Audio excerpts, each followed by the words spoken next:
Министерството за финансии по задолжение на владата треба да најде начин како да се спречи противзаконското учество на македонските граѓани во странски игри на среќа и како да се следат паричните приливи до граѓаните стекнати по овој основ.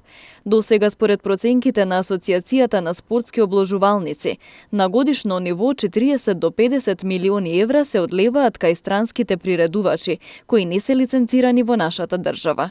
Оттаму велат доколку има правна рамка како што е најавено, тоа ќе придонесе да се надмине проблемот со нелегалната конкуренција.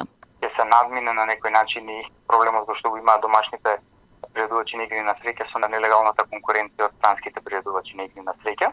Дополнително тоа ќе значи и заштита на домашните играчи, и буџетот на државата и одливот на средства во странство ќе се намали, односно буџетот ќе може да очекува дополнителен приход од играчите кои што ќе играат кај домашните приредувачи на игри на среќа. По наши проценки негде 40 до 50 милиони евра кои што отприлика на годишно ниво се одлеваат кај странски приредувачи на игри на среќа кои што не се лиценцирани во нашата држава. Откако одреден период беа затворени, од неодамна спортските обложувалници започнаа со работа, но според мерките на владата истите треба да се придржуваат до здравствените протоколи за заштита.